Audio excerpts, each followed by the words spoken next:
أهلا بكم في قناة قصص وروايات. هحكي لكم النهاردة قصة جديدة مليانة أمل وحنين.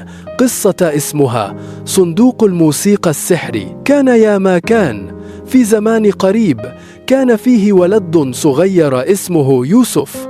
يوسف كان ولد طيب، قلبه نقي، بس كان كتير يحزن بوحده ويفتقد اللحظات الحلوة اللي يعيشها قبل كده.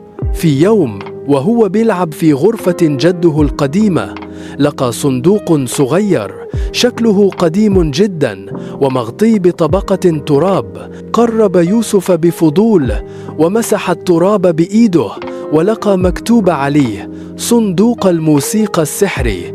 فتح يوسف الصندوق بهدوء، ولما فتحه طلع لحن جميل جدا صوته زي حلم صبح. أول ما سمع اللحن حس إنه راجع يفتكر يوم قضاه مع مامته في الجنينة وهو بيجمع ورد وهي بتضحك له. في مرة تانية فتح الصندوق، سمع اللحن وافتكر يوم كان بيلعب كرة مع أصحابه وحس بالفرح والحرية. وكل مرة يفتح الصندوق كان يرجع يحس بشعور جميل، يفتكر حاجة حلوة، يفتكر إزاي كان محبوب وإزاي كان مبسوط. واللحن ده ما كانش صوت وبس، ده كان زي مفتاح بيفتح باب الذكريات الحلوة جوه قلبه.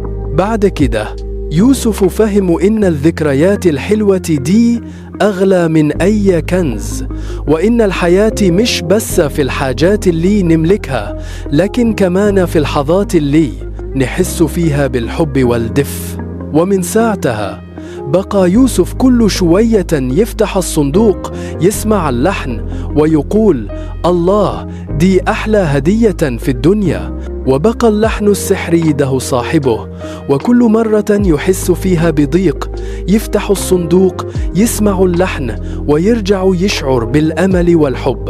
كمان العبرة، الذكريات الحلوة أهم من أي كنوز، وإن الأمل ديما جوانا. لازم نفتح قلوبنا عشان نسمع اللحن اللي جواها. لو القصة عجبتك ما تنساش تعمل لايك وتشترك في القناة عشان يوصلك كل جديد من قصصنا.